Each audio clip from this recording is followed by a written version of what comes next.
السلام علیکم ورحمۃ اللہ وبرکاتہ۔ بسم اللہ الرحمن الرحیم۔ انٹرسٹنگ سٹوری چینل کے معزز ناظرین، آج چلتے ہیں ایک دل سوز داستان کی طرف۔ میں اور نوید کالج میں اکٹھے پڑھتے تھے۔ کلاس ختم ہوتے ہی نوید مجھے گورنے لگا۔ پہلے تو مجھے بہت برا لگتا، پھر آہستہ آہستہ میں اسے اگنور کرنے لگی۔ کچھ ماہ تک ایسے ہی چلتا رہا۔ پھر ایک دن میں کالج میں بنی کنٹین پر پیزا کھا رہی تھی کہ اچانک وہ میرے ساتھ پڑی خالی کرسی پر آ کر بیٹھ گیا۔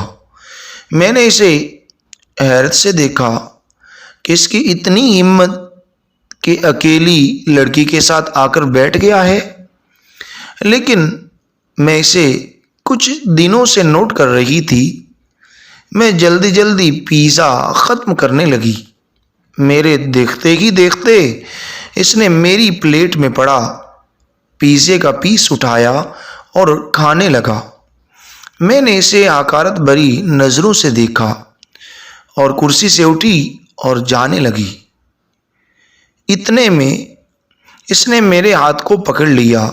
میں غصے سے بولی، پاگل ہو گئے ہو کیا؟ ہوش میں تو ہو؟ وہ کہنے لگا، ہاں میں ہوش میں ہی ہوں۔ ہائے رومی، میرے دل کا چین، میں آپ کے بنا اب مزید نہیں رہ سکتا۔ میں تمہارے بنا مر جاؤں گا۔ جب تم مجھے اگنور کرتی ہو رومی، اس وقت میرا دل چاہتا ہے کہ میں اپنا خود ہی قتل کر لوں۔ جان، مجھ پر رحم کھاؤ، اب مزید مجھے ذلیل نہ کریں۔ میں نے بڑے تحمل سے اس کی باتیں سنی اور غصے میں اسے پاگل کہہ کر باہر نکل آئی۔ کالج سے چھٹی ہوئی تو میں سیدھی گھر آئی اور اس کی باتیں میرے دماغ میں گھومنے لگی۔ میں اس کے بارے میں سوچنے لگی۔ اس سے پہلے مجھے کسی نے پرپوز نہیں کیا تھا۔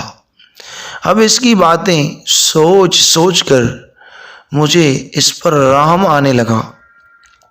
اگلے دن میں کالج نہیں گئی۔ امی کو یہ کہہ کر چھٹی کر لی کہ میری طبیعت ٹھیک نہیں ہے۔ یہ سارا دن اور آنے والی رات بھی اسی کے بارے میں سوچتے ہی گزر گئی۔ اگلی صبح جب میں کالج پہنچی تو نوید میرے انتظار میں ہی کالج کے گیٹ پر کھڑا تھا۔ جیسے ہی میں گیٹ میں داخل ہونے لگی تو پیچھے سے کہنے لگا، شکر ہے رومی آپ آ گئی، ورنہ پتہ ہے تمہیں کیا ہوتا؟ میں نے مڑ کر کہا، کیا ہوتا؟ مسکرا کر کہنے لگا، میں تو مر ہی جاتا۔ میں مزید آگے بات کیے بنا آگے بڑھنے لگی۔ پھر وہ میرے قریب آ کر کہنے لگا، رومی ایک بات تو بتاؤ کہ تم مجھ سے ناراض ہو؟ میں نے بولا ہاں۔ کہنے لگا، رومی یار یہ دیکھ لو، کان پکڑ کر سوری بول رہا ہوں۔ آج کے بعد میں آپ کو کبھی تنگ نہیں کروں گا۔ اب اس کی باتیں مجھے اچھی لگنے لگی۔ آج وقفے میں سبھی اسٹوڈنٹ کنٹین میں چلے گئے۔ میں کلاس روم میں ہی بیٹھی رہی اور نوید کو دیکھنے لگی اور وہ میرے پاس آ کر بیٹھ گیا۔ کیا بات ہے رومی، آج اتنی اداس کیوں ہو؟ میں نے بولا، کچھ نہیں، اب مجھے بھی اس سے محبت ہونے لگی تھی۔ اب ہم آہستہ آہستہ کلوز ہونے لگے۔ ہماری دوستی رفتہ رفتہ بڑھنے لگی اور اس نے میرے سے بڑے بڑے وعدے کیے۔ دیکھتے ہی دیکھتے اسٹڈی کا سال ختم ہو گیا اور میری پھپھو چھٹیوں میں اپنے بیٹے کے لیے میرا رشتہ مانگنے ہمارے گھر آئی۔ ابو گھر پر نہیں تھے۔ وہ انتظار کر کے شام کو واپس چلی گئی کیونکہ ابو آؤٹ آف کنٹری گئے ہوئے تھے۔ ابو نے بتایا تھا کہ مجھے کام کے سلسلے میں مزید 1 ہفتہ لگ سکتا ہے۔ میں نے رات ہوتے ہی نوید کو فون کیا اور ساری صورتحال سے آگاہ کیا اور کہا کہ اس سے پہلے کہ ابو کے آنے کے بعد پھپھو دوبارہ رشتہ مانگنے آئے، تم اپنی امی اور ابو کو میرا رشتہ مانگنے بھیجو۔ نوید، میں تمہارے بغیر جینے کا تصور بھی نہیں کر سکتی۔ یار رومی، تمہیں تو پتہ ہے کہ یہ کام اتنا جلدی نہیں ہوتا، تھوڑا وقت لگے گا۔ پتہ نہیں رومی میرے ماں اور باپ مانیں گے یا نہیں۔ نوید، پھر تم ہی بتاؤ میں کیا کروں؟ اگر ابو نے پھپھو کو ہاں کر دی تو؟ اچھا پریشان نہ ہو رومی، میں کچھ کرتا ہوں۔ رات گزر گئی، دن بھی گزر گیا۔ اگلی رات آتے ہی رومی نے نوید کا نمبر ملایا۔ ہاں رومی۔ یار نوید، پھر تم نے کیا سوچا ہے؟ ابو کہہ رہے تھے پھپھو نے فون کیا ہے کہ وہ کل ہمارے گھر آئیں گی۔ نوید، رومی تم ہی بتاؤ کیا کریں؟ رومی خاموش تھی۔ نوید، رومی ایک آئیڈیا ہے، اگر تمہیں برا نہ لگے تو بولوں؟ رومی، دیکھ اتنا جلدی، پہلی بات یہ ہے کہ میرے گھر والے نہیں مانیں گے، اگر وہ مان گئے تو تمہارے گھر والے نہیں مانیں گے۔ نوید، کہہ تو تم ٹھیک ہی رہے ہو، پھر کیا کرے نوید، میرا سر پھٹا جا رہا ہے۔ یہ سب کچھ سوچ کر بولو بھاگ کر شادی کر لیتے ہیں۔ نہیں نوید، تم یہ کیا کہہ رہے ہو؟ لوگ کیا کہیں گے؟ میرے ابو امی اور بھائیوں کو میں یہ نہیں کر سکتی۔ رومی سمجھو، کچھ دنوں کی تو بات ہے، سب کچھ ٹھیک ہو جائے گا۔ چلو ٹھیک ہے نوید۔ اچھا سنو رومی، میں کل شام پڑتے ہی تمہارے گھر کے باہر پارک کی بنی ہوئی پارکنگ میں گاڑی میں تمہارا ویٹ کروں گا، تم آئس کریم کھانے کے بہانے باہر آ جانا۔ اوکے نوید۔ کل صبح ہوتے ہی رومی اپنا سامان سمیٹنے لگی۔ امی نے پوچھا، میری پیاری لاڈلی رومی، کیا بات ہے؟ آج سارے کپڑے استری کر کے پیک کر رہی ہو؟ کہیں جانے کا ارادہ ہے کیا؟ نہیں امی، ویسے ہی فارغ بیٹھی بیٹھی بور ہو رہی تھی، سوچا اور کوئی کام تو ہے نہیں، چلو کپڑے استری کر لوں۔ میری لاڈلی، ماں کڑے کڑے ہی چومنے لگی۔ ماں کو کیا خبر تھی کہ آنے والی شام کتنی کربناک خبر لے آنے والی ہے۔ شام ہوتے ہی ماں مغرب کی نماز پڑھنے میں مصروف ہو گئی۔ باپ اور بھائی گھر پر نہیں تھے اور رومی نے موقع کا فائدہ اٹھاتے ہوئے اپنا سامان لے کر اپنے اشنا کے ساتھ بھاگ گئی۔ ابو نے آتے ہی پوچھا، میری پیاری رومی کہاں ہے؟ رومی میری لاڈلی، دیکھو کون آیا ہے؟ پر رومی کے روم سے کوئی جواب نہ آیا۔ رومی کہاں ہے؟ ادھر ہی ہوگی، ماں نے جواب دیا۔ رات کا وقت زیادہ ہونے لگا، ہمسایوں کے گھر سے پتہ کیا پر رومی کہیں بھی نہیں ملی۔ نمبر ملایا تو وہ بھی آف تھا۔ رومی کے آشنا نوید نے رومی سے ہی پیسے لے کر ایک مکان کرائے پہ لے لیا تھا۔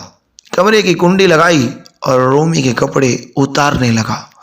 رومی بہت چرلائی، نوید ابھی نہیں، نکاح کے بعد میں ایسا نہیں کر سکتی۔ نوید نے ایک نہ سنی۔ رومی روتی رہی پر نوید پر کوئی اثر نہ پڑا۔ نوید نے اپنا کام پورا کیا اور دوسرے روم میں جا کر سو گیا۔ میں بہت روئی، مجھے اپنی غلطی کا احساس ہو چکا تھا۔ میں روز کہتی، نوید آپ کسی مولوی سے بات کریں، ہم نکاح کریں، لیکن اس پر میری باتوں کا کوئی اثر نہ ہوتا۔ اب آہستہ آہستہ وہ مجھ پر ہاتھ بھی اٹھانے لگا، مجھے بات بات پر مارتا اور تانے دیتا۔ میں یہ سوچ کر روز مرتی اور جیتی کہ یہ وہی نوید ہے جو مجھ سے بات کرنے کے لیے ترستا تھا اور قسمیں اٹھاتا تھا کہ رومی تم میری زندگی ہو، لیکن اب میں کر بھی کیا سکتی تھی؟ لمحوں نے خطا کی، صدیوں نے سزا پائی، میری زندگی اس جملے کا مصداق بن چکی تھی۔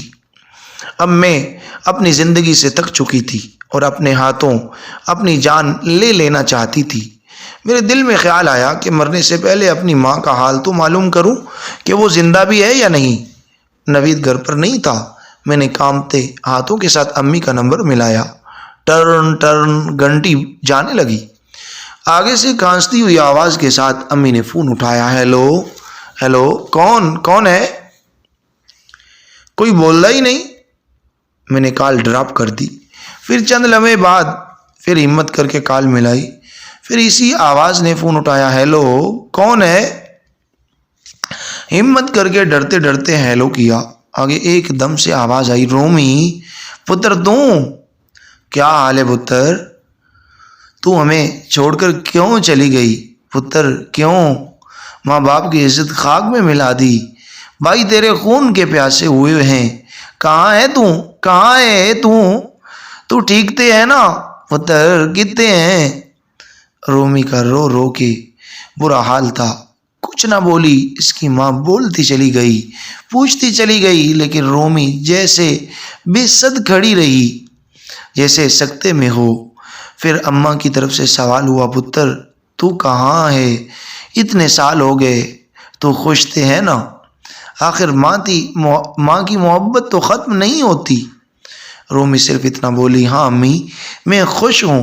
اتنے میں دروازے سے رومی کا شور نوید گھر میں داخل ہوا۔ رومی نے گھبراتے ہوئے فون بند کیا اور ڈر سی گئی۔ شور نے داخل ہوتے ہی پوچھا، کس سے فون پر لگی تھی؟ میری غیر حاضری میں تم دوسرے مردوں سے گپیں لگاتی ہو؟ تم میرے ساتھ بھاگ کر آئی ہو، کسی اور کے ساتھ بھی بھاگنے کا ارادہ ہے کیا؟ بے اعتباری عورت، گھر سے بھاگی ہوئی لڑکی کو جان نثار کی والہانہ سچی محبت، اندھے قانون کی لاٹھی، دنیا کے ہر مذہب کی رضا، مجبور والدین کی رضامندی، غیرت مند بھائیوں کا وقتی سمجھوتا، یار دوستوں کی دلی خوشی اور اپنے ضمیر کی آواز کا اطمینان مل بھی جائے لیکن اسے عزت کبھی بھی نہیں ملتی، اپنی ساری زندگی کی قیمت پر بھی نہیں، اپنی آنے والی نسلوں کے سامنے بھی نہیں۔ اسے صرف سمجھوتے کرنے ہوتے ہیں، وہ سمجھوتے جن سے فرار کے لیے اس نے یہ انتہائی قدم اٹھایا۔ زندگی کا یہ گول چکر اسے ساری زندگی گزار کر ہی سمجھ آتا ہے۔ عزت دنیا میں سب سے قیمتی اور نایاب شے ہے جو ہمیں دوسروں کے رویے اور اپنے دل کی آنکھ میں اپنے لیے ملتی ہے۔ ناظرین و سامعین، میں اس واقعے کے توسط سے یہ بات اپنی بہنوں کے دلوں میں اتار دینا چاہتا ہوں کہ آپ کا خیر خواہ آپ کے والدین سے بڑھ کر کوئی نہیں ہو سکتا۔ اپنی زندگی کے فیصلے، بالخصوص شادی والا فیصلہ، اپنے والدین کی رضامندی سے بڑھ کر کبھی نہ کریں، کیونکہ یہ محبت کے داموں کا بھوت شادی یا بغیر شادی کے چند دن بعد عاشق کے ساتھ گزارنے کے بعد اتر جاتا ہے۔ پھر لڑکی تو گزارا کرنا چاہتی ہوتی ہے لیکن مرد نہیں۔ اسی لیے میری بہنوں، میری درد مندانہ آپ سے درخواست ہے کہ آپ روزانہ اس طرح کی بہت سی پوسٹیں پڑھتے ہیں۔ 100 کی ایک بات ہے کہ اپنی اور اپنے گھر والوں کی عصمت کی حفاظت خود کریں۔ ان بناوٹی عاشقوں کی باتوں میں آ کر اپنی عزت کو سرے بازار نیلام مت کریں۔ ناظرین و سامعین، اگر آپ میری بات سے متفق ہیں تو یس لکھ کر کمنٹ ضرور کریں، اگر متفق نہیں ہیں تو نو لکھ کر کمنٹ ضرور کریں۔ آپ کا اپنا چینل انٹرسٹنگ سٹوری، اگر آپ ہمارے چینل پر نیو ہیں اور یہ چاہتے ہیں کہ آپ کو اس طرح کی انٹرسٹنگ اور دلچسپ سبق آموز سٹوریز اور سچے واقعات پڑھنے کو ملتے رہیں تو پلیز ہمارے چینل کو سبسکرائب کیجئے، ویڈیو کو لائک اور شیئر ضرور کیجئے۔ جزاکم اللہ خیر۔ آپ کا اپنا چینل انٹرسٹنگ سٹوری۔